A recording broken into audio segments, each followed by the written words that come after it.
The following podcast may contain discussions supported by science that may be considered dangerous to some listeners and conspiracy theorists. Discretion is advised.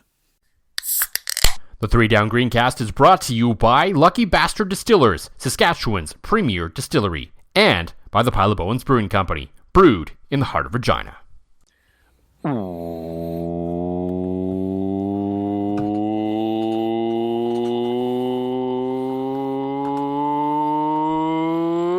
Welcome to the 3 Down Greencast. You are listening to the internet's only It's All Over podcast. I am Joel Gasson with John Fraser, as usual, as we do have plenty to get to, as the Saskatchewan Roughriders will host the BC Lions, as we now know, in this week's Western Final at Mosaic Stadium, which is looks like it is heading towards a sellout. Despite the complaints of some. Yep, which frankly isn't surprising. They've sold out the West Final in 2019 as well, so I think we all kind of expected that they would get there. So we'll talk about that. We will talk about the East Final as well. And some big news in the CFL as we're recording this today. Ryan Dinwiddie jumping ship from Toronto to Ottawa. Yeah, We'll get into that as well. But before we get to all that, we have to do this because we talked about it a couple weeks ago. Yes. John, it is now time for you to eulogize the end of the era for the Winnipeg Blue Bombers. Yes. Anybody out there saying that this isn't the end of an era of Bomber football, you're wrong. And this doesn't mean Winnipeg's going to be the last worstest team in the league next year. No. It just means I think this is going to be different, right? That 3-minute stretch they scored 21 points and then just went back on to Montreal dumbing them was not the way that the game went. You know, you had a couple bad turnovers, and I think that made the score way more respectable than it should have been, because Montreal thoroughly outplayed them that entire game. Mm-hmm. You know, I had said on this here platform that their only chance was crossing over and going to Montreal, and you're like, no, Montreal beats them no matter what, and Joel Gasson, you were in fact correct. Yeah, because like Montreal always are good or something, especially with Davis Alexander.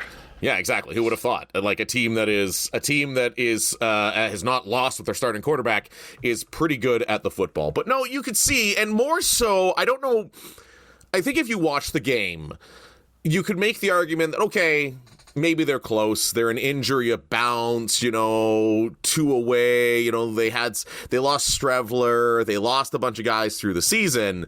And you could make the argument that, okay, maybe it's time to run it back. But then, holy boy, did locker room clean out day get spicy, Joel Q. Gasson. Mm-hmm. It did. Like, I watched the end of that game and I'm like, hey, they played like shit. They had the doors blown off of them for the most part, minus a really, really good third quarter.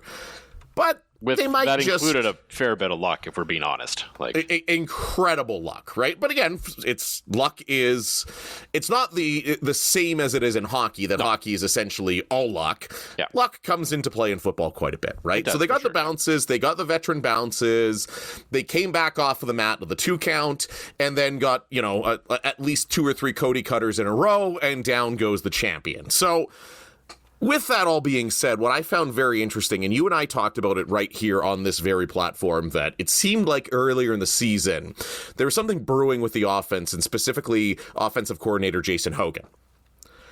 Now, to me, as a read between the lines guy, I have been probably the most critical of Zach Collaros out of anybody in quote-unquote media.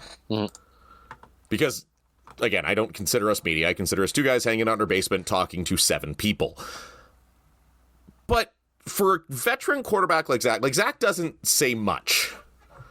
He's kind of boring. He's not cliche Schaefer Baker, but he's not the guy like a Sergio Castillo that you'd have on your podcast that expect a bunch of entertainment from. And to his credit, that game against Montreal might have been one of his best in the playoffs as a Bomber. He was fine. Yep. He was not an issue in that game. No. 306 yards, 19 out of 26. 1 pick, but that's always going to happen. The pick was you're down 2 scores with 30 seconds left, so you have to try to make something happen. 100% on that. Now, what I find interesting is the comments from the offensive stars. Zach Collaros basically came out and said, well, we're going to see what happens after the dust settles. He then went on to tell Paul Friesen of the Winnipeg Sun, ?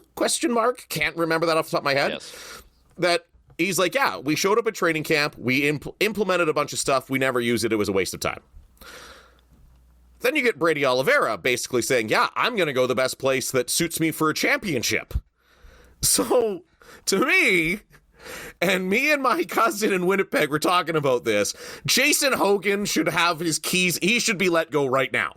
Like, it's clear, if you look at that Bomber coaching staff, there's always been a couple changes here and there, but you haven't seen the direct criticism from veteran players like you saw for Jason Hogan. I'm not putting a lost season on Jason Hogan. No. I mean, there are some strange decisions. You rushed Brady Oliveira 8 times in that playoff game. Threw to him once. He had 9 touches in a playoff game. Your best player had 9 touches in the playoff game, who's now saying, I want to go someplace where I have a chance to win. And get paid. Well, yeah, of course he's going to get paid, but he's gotten paid in Winnipeg the last couple years. Like, he wants to get paid more. Right. But I mean, does he get the same sneaky hush-hush money anywhere else that he's got in Winnipeg? I imagine Omar Dorman has ways to make that happen. Mm-hmm. And he has probably a head coach there that he likes quite a bit. 100%, because it sounds like he does not like his offensive coordinator. So it strikes me as if you're Winnipeg and you don't want to start this next era of Bomber football, and let's face it, they could very much make the Grey Cup next year if they bring a few guys back. No, that's the CFL. Nothing surprising. No. Exactly. And especially, too, with the Danny McManus-led scouting department, they're always finding guys. That is their biggest strength. Kyle Walters and Danny McManus just go out and find guys, right? So there is a chance they could bounce back. But to me, the fact that one coach in particular is being essentially called out directly by your best player overall in Brady Oliveira and your starting quarterback, and a guy that there's been rumblings all season of being super not liked. But if you're Winnipeg and you don't get rid of Jason Hogan, kiss any hope of being relevant anytime soon goodbye. Because you know that word's going to spread. And you're going to have a pissed off Zach. You're probably not going to have Brady. And who even knows what happens? Who even knows what's going to happen with the entire Winnipeg coaching staff? But if Jason Hogan's there, you can officially, we're saying this era of Bomber football is over. The 5 straight Grey Cup appearances is over. They may still be good. They may have to retool. But if Jason Hogan stays, light it all on fire. Like, I can't think of outside, even when Craig Dickinson was at his peak and the bowling story kind of got leaked out there, you didn't have guys on locker room cleanout day in the most professional way calling out their position coach. Like, I can't remember. And let's face it, Craig Dickinson was not a good coach for this team. Not a head coach, no. And he completely lost the room, and he still didn't get the kind of shots that Jason Hogan's getting in Winnipeg. So it's going to be very interesting. I know our compadre, John Hodge, he was on Winnipeg Sports Talk saying that, no, I think he'll be back. I think that would be the biggest mistake in Bomber history outside of attaching your wagon to Stefan LaFours before that one season. Yeah, I mean, it's a tough spot to be in.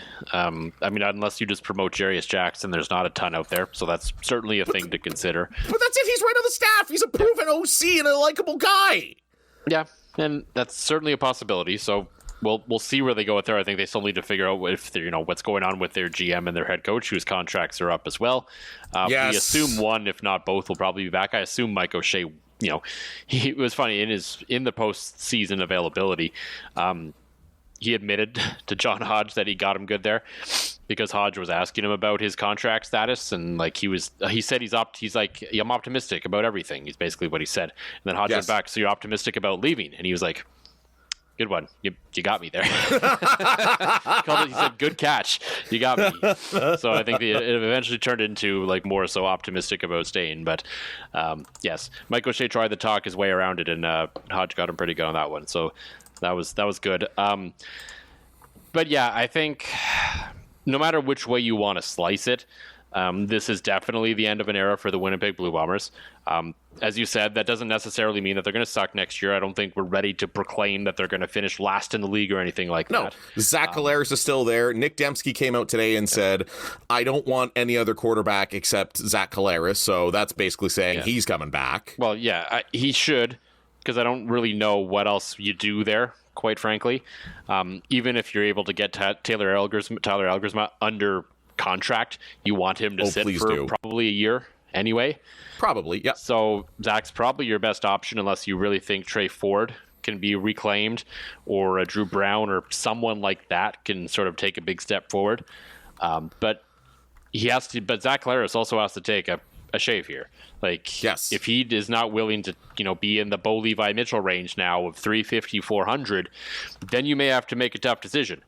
And I don't think fully running this thing back is going to work for the Winnipeg Blue Bombers, because I think the cracks were starting to show last year.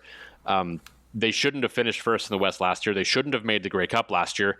It's just, frankly, the Riders and Lions let them off the hook by being garbage in the second half of the season. So that's basically what happened there. Credit to the Bombers for winning the games they needed to do to get there.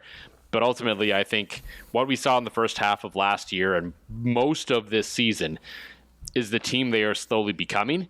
It's difficult, I understand, last year to sort of face that in the mirror and make the proper changes after you just made the Grey Cup, but it's still something they should have done. And now they're pretty much facing the consequences of that and having to force the issue and face these things head on. Certainly. And I think this offseason is going to be wildly interesting for Winnipeg, because I do think if you're going to, you can't let every veteran walk. There has to be some change, I think. 100%. I think especially on... Well, they need to figure out the offensive line, because Zach was too beat up at times this year. Yes. Basically, I think the rebuild needs to start in the trenches for them. I think everywhere 100%. Else they're at least okay. Yeah, because they've identified a lot of skill position players just about everywhere else, and you're bang on, Gas. Like, you got to go out, you got to rebuild the offensive line. Like, Zach went from having, like, it would look like a flag football game back there. Mm-hmm. Us always joking that it's not like his jersey ever got dirty, to him getting, like, legitimately beat up for a guy that's injury prone. So to me, you let some of the veteran O-line guys walk, you try to replace them, try to get younger, try to draft somebody, trade for somebody, whatever you need to do, and then let the rest. But I mean, that is the CFL at its core. You need a good... Exactly. We're not breaking any grounds here. No. You know what's a really hot take here? You need to be good along the offensive and defensive line to win football games. And with a competent quarterback. Thanks. Don't forget that. Thanks. Yeah. Or a head coach like Ryan Dinwiddie, who can apparently make any quarterback look at least okay. Yeah. Well, Ryan Dinwiddie, the Kyle Shanahan of the CFL these days. I mean, I like that move for Ottawa. I'm surprised that, like, how quickly it came together. Mm-hmm. Like, it seemed like there was some rumblings of, this is a thing that might happen. You and I talked about this a couple weeks ago when we were, we said there's no way our companions, John Hodge, JC Abbott, and Justin Dunk, are talking about this if there's no chance. Right. If this is just some kind of like, well, they should do this, but no one's talking about it, and it's not going to happen, that they're not going to talk about it. The fact that it came up instantly, I think long before, even I think technically before Bob Dice was fired, this idea was kind of floated around, and it was like, okay, if these guys are talking about that, then this means there is at least some percentage chance that this could happen. Yes. It wasn't necessarily a slam dunk. It wasn't necessarily like going to happen, but if these three guys are saying, yeah, this could happen, then I'm going to believe that this could happen, and his name wasn't floated just for clicks. And sure enough, here we are. The Ottawa Red Blacks have signed Ryan Dinwiddie to be their head coach and general manager. We'll learn over time how real he is at the GM role, or if that was just sort of the way to get them out of Toronto, because it's, Sean Burke is still there. He's now technically the vice president of football operations or something. Yeah. So we will find out if that is also a real title, or if he just kind of got promoted to run out the clock. Either way, this is an excellent move by the Ottawa Red Blacks. They're a fan base that is, I think, disgruntled and on the verge of apathy, which is what you do not want. So they had to make a big splash. I think had, these sort of other options floated around. We're like, well, they could just promote Rick Campbell back from special teams coordinator. It's like, no. Oh, my God. I heard... It very well could have worked out. They might have been fine. But it would have been a rough road to get there, because that would not have inspired anything in the fan base. No offense to Rick Campbell, who I think is an excellent head coach, but that organization needed a shot in the arm, and more than anything, ownership had to prove that they actually gave a damn about winning football games again. And I think this is one of those moves that shows that. No, you're bang out on that, because you're right. You don't want fan apathy. They've kind of been the laughingstock of the league for so long. Realistically, they came in like gangbusters, and since then it's just been, okay, they have not been good. They've been that consistently poor team. The fans have still showed up. Yeah. Like, let's give the fans credit. They've watched a lot of dog shit football in Ottawa for the past several seasons. Mm-hmm. And this move from ownership to say, okay, we're going to fix this. We're going to go get a guy with a absolutely proven track record is huge, right? Yeah. Now the question is, the coaching carousel, as we talked about the Winnipeg Blue Bombers, just got even more interesting. Yeah. Because Mike O'Shea, Hall of Fame linebacker for the Toronto Argonauts, is a free agent. As far as we know, he is, yes. Yes. Apparently, he's got 1 year. He keeps doing 1 year deals, right? Yeah. To keep his options open. But whatever he wants to do. He's one of those guys that never discusses lengths and when they sign and all this sort of stuff. That's ridiculous that this is even allowed, but that's another whole other thing. It's a little Belichickian of him, if you will, just without, a girlfriend that's a quarter of his age. And he can, still coach well. How much of the Tar Heels regretting that one? Yeah. Yeah, that's no bueno, but it'll be interesting, right? I think for Winnipeg, I hope, I don't know why, I've always had this weird soft spot for Ottawa. Yeah. I'm you know sure, why I do, obviously, but yeah. Well, yeah, you're from Ottawa, right? I get why you would have that soft spot for them, but me, a Northwestern Ontario kid that basically grew up, all Bombers all the time, it's just, I don't know. I think that I've heard so many good things about the fan experience there. The fans are passionate. It seems like a cool place to watch a game. I've never been. It's one of the few stadiums I haven't been to, but I don't know. It's just it's like their fans, I think their fan base is criminally underrated. We talk about Rider fans and Bomber fans and that, but I think Ottawa's got a sneaky, really good fan base, and I love the Wood Cookie. Let me go on record. The Wood Cookie is one of the best touchdown celebrations in football. Yeah.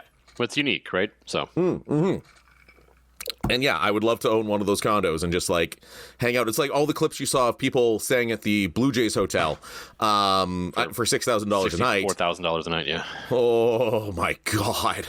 Insanity. But it just seems like, hey, it'd be a cool place. Have a condo, have everybody over, have a few beers, have the game on TV, have the game out in the stadium. Although I guess it would screw you up because of the broadcast delay. Yes, I've also seen that on social media. There's lots of people who live near Skydome or they live near ACC, Scotiabank Arena, whatever the hell they got these days.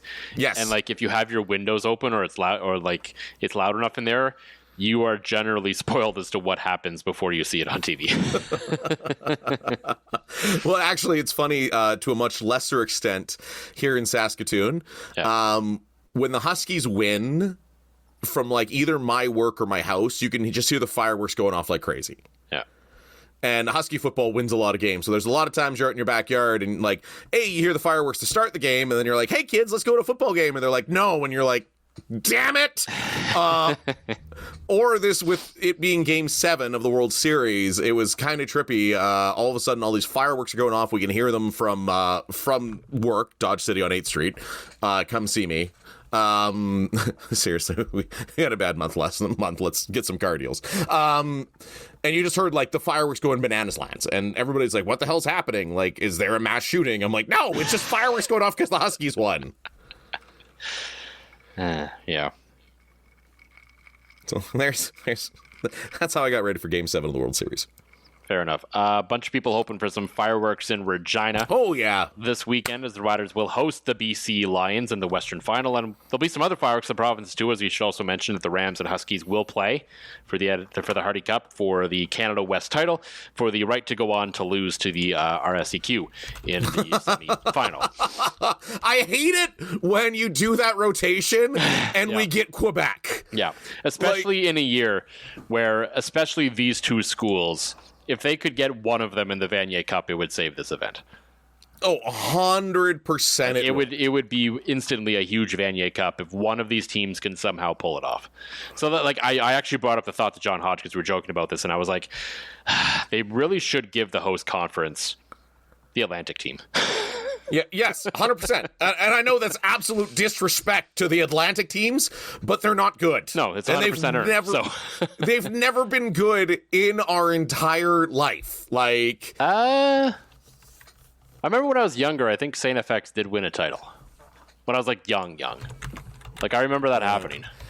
I remember one of those team out there, like the Axemen, somebody won, or they were St. Mary's, like someone was close. Well, I remember I always get confused because it's funny because Saint FX won it once in the second Vanier Cup, November 19th, 1966. Like they have made it in our lifetime. Like, I'm not saying like I vividly remember the game, but I do remember it. I believe in like the late 90s or something, one of those teams was in the final. No, certainly. I am now going to be digging into this is the rabbit hole I'm digging into. I could be wrong, though. I could just be remembering semifinals still. I don't know. Well, and the thing that always throws me off is because in hockey, the Atlantic is legit good. Like, St. Mary's played Manitoba. I was at that game and blackout drunk. At the Rogers Center in the 43rd Vanier Cup in 2007. Yes, okay, I was. Okay, yeah. I was at that game, but like, I was not at that game. If you catch my drift. St. Mary's, you are correct, did win at the Sky Dome, 33-21 over Saskatchewan in 2002. Cool. Yeah. Yeah, St. Mary's used to be a wagon. Yeah, they were. That's what I remember. I remember St. Mary's was actually good for a long time. But since then, no Atlantic team has made the aforementioned Vanier Cup, which, by the way, sneaky good event. Like, absolutely. But you're right. I feel like that's the thing, especially with the way when you're not holding it in like a traditional hotbed. Like if it's at like Laval or it's at Western or it's, at one of the big schools in Southern Ontario, you can be like, okay. But when you move it out west or you move it like in other parts of the Ontario or, like when it was in Hamilton for a couple of years, it's like, okay, like let's think about this a little bit sometimes, for the sake of the game and the business. Because, I mean, not to say that Laval and Laurier is going to be a bad game. It's going to be a great football game, I'm sure, because that's likely going to be the Vanier Cup. It's just going to be in front of like 300 people if it's them. That's right. You might as well move it to Leibel Field because you'll have more of a fan atmosphere. And I this is a hill I will die on, for the record. That the Vanier Cup should be at the Grey Cup venue. Yeah, the dates are making it harder and harder, and now they announced, with the Grey Cup here in 27, it's going to be a week earlier even. Right, but I mean, there has to be some coordination because to me, but the U Sports hands are kind of tied to when the kids are actually back at school, right? So true, but I mean, you can also eliminate bye weeks, you can shorten your season, you can find a way to do this, right? Because in a perfect world, it'd be great. I don't know if it's going to ever be logistically possible again. But I feel like you should go back to it because I remember it'd be great. I don't think you can. I just don't think you can. 2007, I remember this because the Grey Cup used to be played like the last day of November. Exactly, right? Which, it did get moved way back. But even now, like the Vanier's like basically lining up with the Grey Cup, right? Like the semis are with the Grey Cup, the Vanier is the week after, and then they move it another week. It's going to be 2 weeks after. Right, but to me, you gotta find a way because I remember one of the really cool perks when I bought my tickets to go to the 2007 Grey Cup was like, hey, pre-order bonus, you get tickets to the Vanier Cup. I remember that crazy game in 2011, the 41-38 win McMaster over Laval. Me and Travis Curra were there, and we were just there because we had Vanier Cup tickets. And it was actually cool because we had end zone tickets for the Grey Cup, but they gave us 45-yard line tickets for the Vanier. So we're like, well, of course we're going to go. Let's go have a bunch of beers and go watch some football. And that might be one of the best games in Canadian football history, right?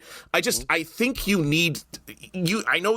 with you. It is logistically hard, but I've always died on the hill that separating it, unless you're going to just go back to back to back to back, like the last few years, let's face it, it was in Quebec 3 years in a row, Kingston twice in a row. It's going to go to Regina, and you got to hope, if you're U Sports, that one of these two teams somehow beats Quebec and ends up there. Yeah.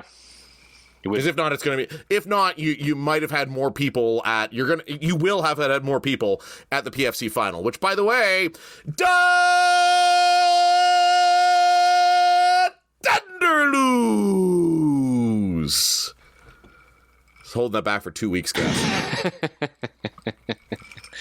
And in that time, people have already forgotten about that because the Jays lost. That's fair. People have... Congratulations, Regina Thunder. Everybody's forgotten about you choking horrifically. I just meant that actual, like, the team loses thing. Nah, that's fair. But I mean, that's a thing that David Ortiz does all the time. Yeah. But no one in Canada ever noticed until it happened to the Jays. So just a sicko Red Sox fans. That's right. Yeah. People obviously hoping they don't lose as we go back towards this again as the Saskatchewan Roughriders and their fans. They'll play the BC Lions in the Western Final. As always, John, before we get to that, though, almost half an hour into this episode for the Pile of Bones Brewing Company, what is in the glass this week? Thanks to Bryce, our friend at Lucky Bastard Distillers. I walked through my house today and realized that it was completely dry in here. So I texted Bryce. I said, good. Hey. It's usually good to have a dry house. Yeah, totally. You know what I mean? Great. Like literally, not. Oh, not I see where you're getting. Yeah. Listen, Grandpa Pappy Al didn't smuggle all this booze across just to, have a dry house, right? I got to honor his Well, no, that's a lie. I had Malort in my liquor cabinet. So thankfully, I'm glad that's still there. It will still be there the next time you visit. Okay. And with the men's Bonspiel schedules, I don't know when that's going to be, but it's still going to be there. Either way, nice old glass of gin with a little bit of cucumber from Bryce at Lucky Bastard. Bailed me out today with no notice. And if you hear a crack, it's because I'm opening up a fizzy soda. Because I have nothing else in my house right now. The Blue Jays in the World Series was kind of a carte blanche to enjoy beers a lot of nights, and so my fridge is very empty right now. For me, I have from Multinational their sports. It is the beer for sports. It is basically a NEPA now. It is so good. Citrusy and delicious, and just great. Oh, it's easily crushable after a curling game. I can personally test that. Yeah, we know that for sure. Though the Saskatchewan Roughriders will face the BC Lions in the West Final this Saturday at Mosaic Stadium. Already over 30,000 tickets sold for what should be, I think it's going to be a pretty good football game. And Gas, I went full Matt Young on you during recording here. Oh, did you? You counted the dots? I didn't count the dots, but I found that if you hover, it tells you how many tickets are left. At this moment, in the lower bowl, minus Pill Country, because it doesn't have numbers. It's already They announced Pill Country was sold out like a week ago. So. Right. I mean, it looks like you can still it says you can still get. Well, I'm sure sold out is technically whatever the official capacity is there, but if they can sneak a few more people in, I'm sure they will. That's fair. They will. There are currently 237 seats left in the lower bowl. Okay. Yeah, if they announced 30,000 on Tuesday, that means there's like 3,000 and change left, plus obviously whatever you can buy at co-op. So, yeah, and this is going to be an interesting matchup, and I think it's one we've all sort of thought would happen for a number of weeks now. The BC Lions have been probably the best team in the West for a number of weeks now, and in a lot of circumstances because of that, I would be very worried if I were the Saskatchewan Roughriders. But agreed. I just can't shake it. At the end of the day, to me, it feels like the Lions have a tough matchup with the Riders. I think this is a team that I don't know if they're necessarily currently built to beat the Riders. Like the Calgary Stampeders had their way with the Riders. It feels like the Riders have the same sort of thing with the Lions going, because even that game they only lost really because they pulled everyone. It was close for a long time, and I think if you add in sort of the outdoor element and, chillier conditions, it's easily going to be the coldest game of the year so far, and it's still not even really going to be that cold, but that is still a factor. And I know the Lions practice outside, but ultimately they still play indoors, and outside in BC is very different than outside in Saskatchewan. So I'm not saying the Lions can't win this game. They very well could win this game. Nathan Rourke could be, could play out of his mind and single-handedly win this. There was absolutely no question about that. But that might be what has to happen in order for the Lions to beat the Saskatchewan Roughriders this week, I think. Well, and traditionally, strong passing attacks kind of fail outdoors in cold weather. And it's not going to be very cold. Right now, the Weather Network's saying it's going to feel like -7 in the afternoon, so that's not too terrible. And we'll kick off 5:30, so. Oh, so closer probably. You even said evening to overnight, it's going to be -9 to -12. So a little chilly. It's going to have a little bit of a bite to it. But you've seen the BC Lions come into cold weather games and not be great. Yeah. Right? They've got a little bit of the Miami. Sean White has really struggled in these games, and that matters this time of year. Oh, 100%. And I feel like Saskatchewan is the kind of team that a lot of the things they do well is built for playoff football. Yep. Right?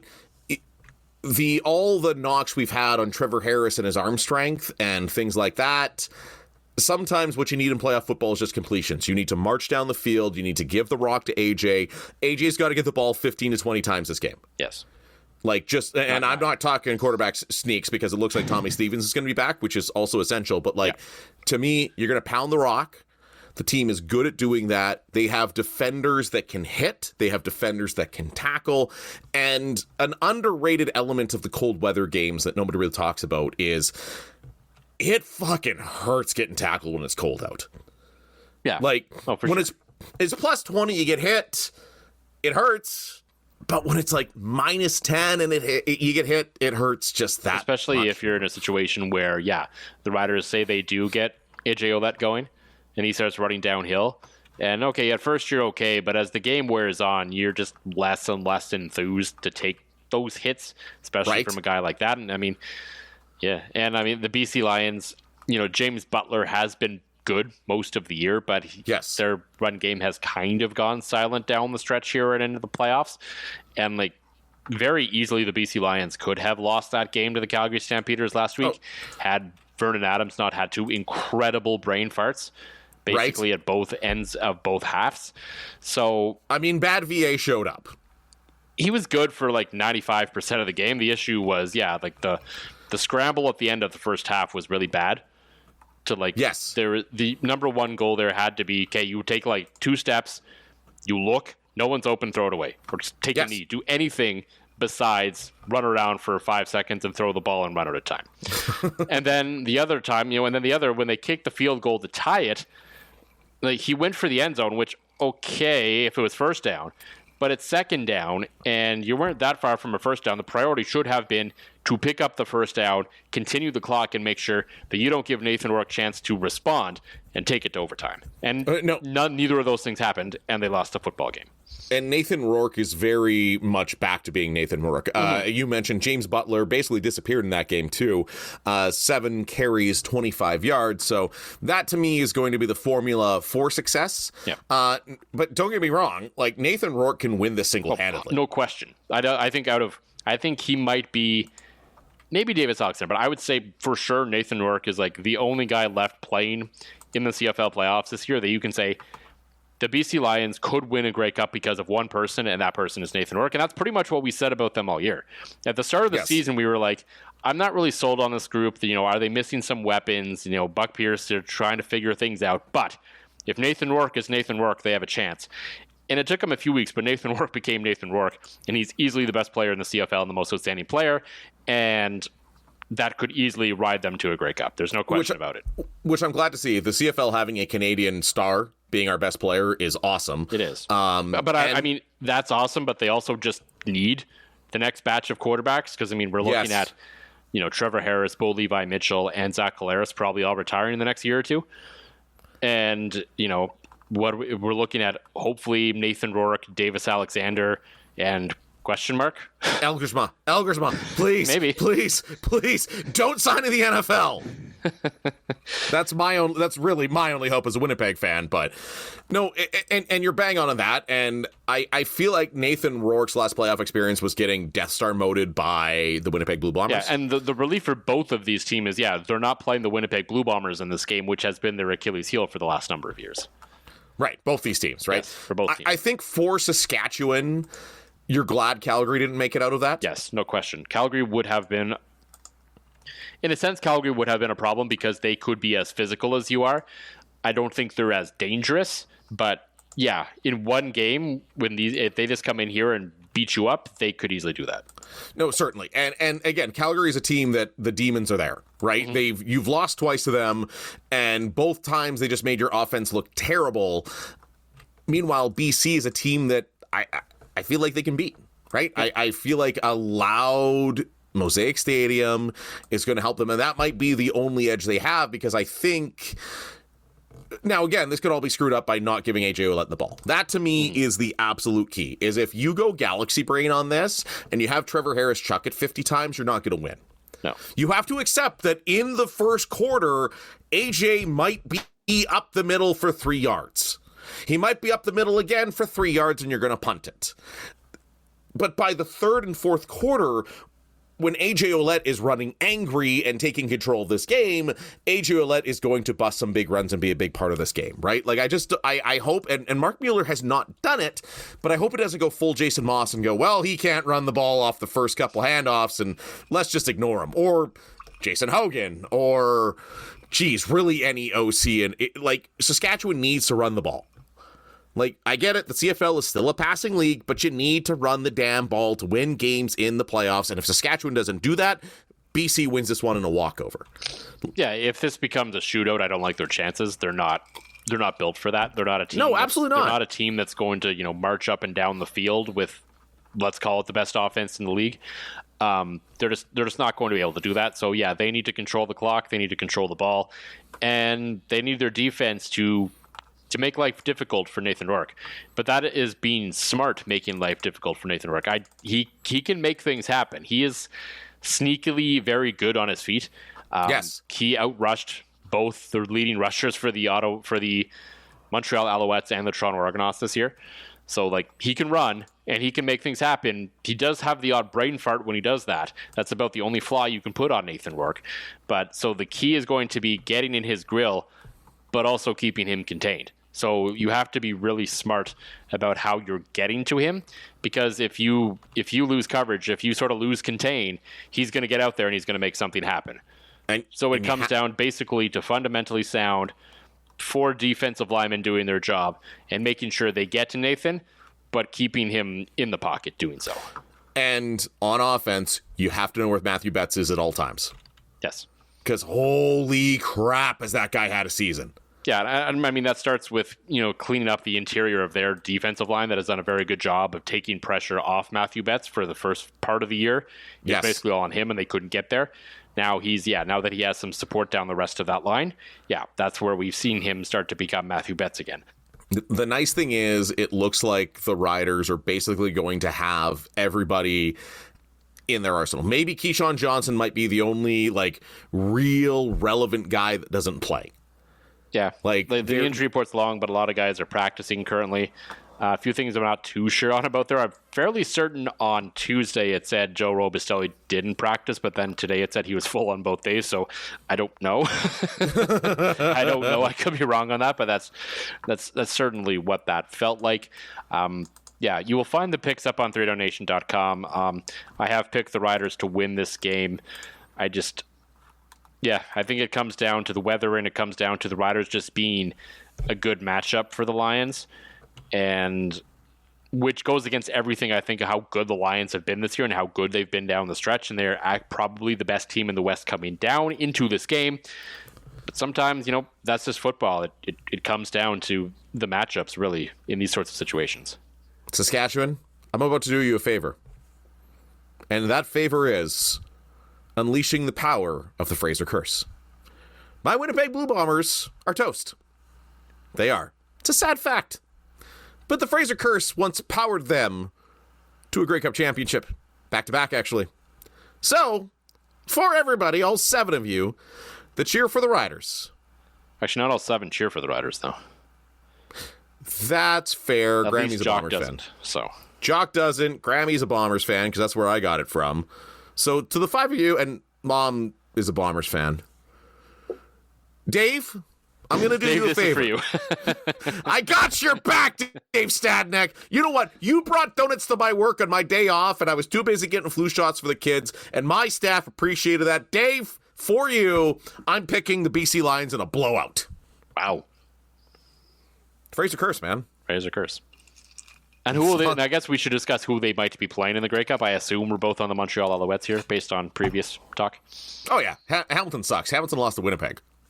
If you're a podcast host, listen up, this one's for you. My name is Allie Jackson. I'm the host of Finding Mr. Height, a dating and relationship podcast that I've been doing for 4 years now, sharing my positive and practical approach to dating that's built on my own life experience. And I wanted to share another experience that I've had, my secret behind monetizing my show. It's called Red Circle, and I was just telling my colleague about how much I love their platform. With Red Circle, not only am I getting a seamless hosting experience, but I also love the support I receive in ad sales. It's not just typical ad sales either. It's targeted opportunities based on my show and my life. And the platform is super simple. You just set your preferences and Red Circle matches you with sponsors that align with your show. You can vet every opportunity and their platform gives you great analytics. More recently too, my Red Circle team has brought me opportunities outside of my podcast on social media to really augment the podcast partnerships, bring them full circle. I just can't recommend them enough. If you want to give it a try, go to redcircle.com to get your free trial. That's redcircle.com for a free trial.